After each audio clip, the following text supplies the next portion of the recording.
معزز ناظرین کرام، السلام علیکم ورحمۃ اللہ وبرکاتہ۔ ناظرین کرام، شاید کہ عالم اسلام میں یہ پہلا موقع ہے جب وبائی مرض کے پھیلاؤ کو روکنے کے لیے دنیا کے متعدد ممالک نے لاک ڈاؤن نافذ کر رکھا ہے، جس کی وجہ سے رمضان کی تمام عبادتیں ہم سب نے مجبوراً اپنے گھروں میں ادا کی ہیں۔ اب جب کہ آج رمضان کی آخری رات ہے تو لوگ بذریعہ فون کال سوال کر رہے ہیں کہ لاک ڈاؤن میں عید الفطر کی نماز کیسے ادا کریں۔ ایسے میں دارالعلوم دیوبند سمیت ملک کے کئی بڑے اداروں نے اپنی اپنی طرف سے فتوے جاری کیے ہیں، لیکن اس کے باوجود عوام میں ایک طرح کی بے چینی پائی جا رہی ہے۔ لوگ سوال پوچھ رہے ہیں، لوگ شاید سمجھ نہیں پا رہے ہیں۔ اس لیے میں بہتر سمجھتا ہوں کہ ایک ویڈیو کی شکل میں لوگوں کو پیغام دیا جائے اور بتایا جائے کہ عید کے دن عید الفطر کی نماز ہم کیسے ادا کریں۔ کیونکہ میں جس گاؤں سے تعلق رکھتا ہوں صبرہت، اس گاؤں کے اندر سینکڑوں حفاظ کرام ہیں، اور اگر ہم ایسے لوگوں کو بھی اس لسٹ میں شامل کر لیں جنہوں نے اپنے کسی عذر کی بنا پر اپنی تعلیم کو بیچ میں ہی چھوڑ دیا ہے، تو یہ تعداد اور بھی بڑی ہو جاتی ہے۔ تو اس گاؤں کے لیے اور بھی زیادہ آسانیاں ہیں، کیونکہ عید الفطر کی نماز امام ابو حنیفہ رحمۃ اللہ علیہ کے نزدیک واجب ہے اور باجماعت واجب ہے، اور چونکہ عید الفطر کی نماز کا کوئی بدل نہیں ہے، جس طرح ہم جمعے کی نماز کا ایک بدل جانتے ہیں کہ ظہر کی نماز ہم اپنے گھروں میں ادا کر سکتے ہیں، تو عید الفطر کی نماز کا کوئی بدل نہیں ہے۔ اور عید الفطر کی جماعت کے لیے کم از کم 3 لوگوں کا ہونا ضروری ہے، اور یہ 3 لوگ جو ہیں اس میں سے ایک امام جس کا مرد ہونا ضروری ہے،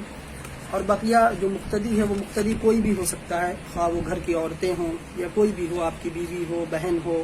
ماں ہو، کوئی بھی ہو، اس میں شامل کر سکتے ہیں۔ تو عید کی نماز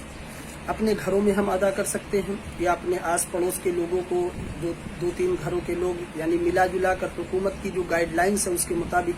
ہم 5 لوگ جو ہے ایک جگہ پر اکٹھا ہو کر اپنی عبادت کر سکتے ہیں۔ تو اس حساب سے بھی ہم جمع ہو سکتے ہیں کہ آس پاس سے اپنے خاندان سے 4-5 لوگوں کو جمع کر لیں، یا اپنے خاندان کے تمام لوگوں کو جمع کر کے گھر کے باہری کمرے میں ہم نماز ادا کر لیں۔ نماز ادا کرنے کا بہت ہی آسان طریقہ ہے کہ ہم نماز کی نیت کر لیں کہ نیت کرتا ہوں میں 2 رکعت نماز واجب عید الفطر کی 6 زائد تکبیروں کے ساتھ واسطے اللہ کے رخ میرا کعبہ شریف کی طرف،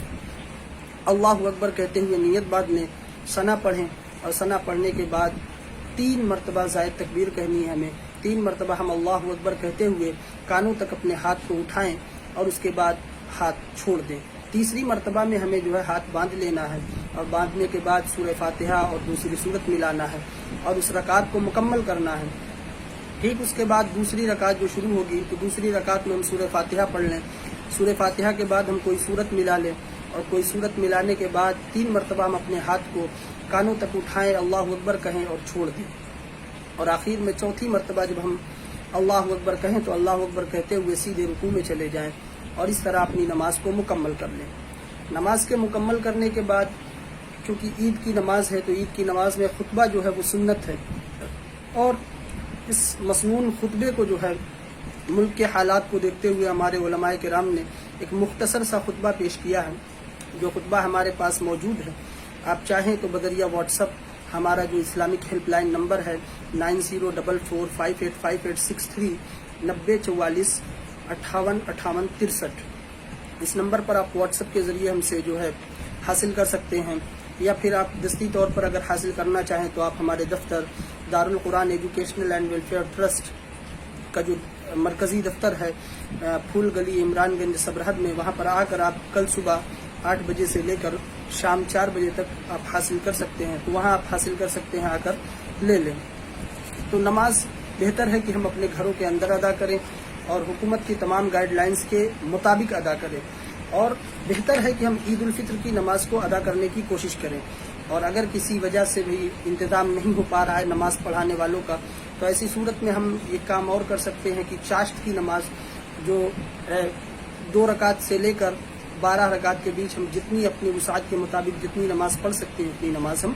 ادا کر لیں، یہ بہتر ہوگا ہمارے لیے۔ کیونکہ چاشت کی نماز ادا کرنا مشکل ہے لوگوں کے لیے، فردن نماز کی ادائیگی مشکل ہو جاتی ہے، اس لیے بہتر ہے کہ ہم کوشش کریں کہ ہم اپنے خاندان کے لوگوں کو جمع کر کے نماز پڑھ لیں، اور اس طرح کی چیزوں میں نہ پڑھیں کہ فلاں شخص کے پیچھے نماز نہیں ہوگی یا ایسے آدمی کے پیچھے نماز نہیں ہوگی۔ نماز انشاءاللہ تمام لوگوں کے پیچھے ہو جائے گی، بس آپ کی نیت صاف ہونی چاہیے، آپ کا دل صاف ہونا چاہیے، اور اس ایسے وقت میں ہم فتوی بازی کے چکر میں نہ پڑیں کہ ہاں امام کیسا ہونا چاہیے یا امام اس طرح کا ہونا چاہیے۔ گھر کے لوگ ہیں، آپس میں مل جل کر نماز ادا کریں اور اپنی خوشیوں کو بانٹیں، اور اپنے ملک کی سلامتی کے لیے اور اس پوری دنیا کے اندر جو آفت پھیلی ہوئی ہے، اس آفت سے بچاؤ کے لیے ہم اللہ تبارک و تعالیٰ کے سامنے رو کر گڑ گڑا کر دعا مانگیں اور اپنی دعاؤں میں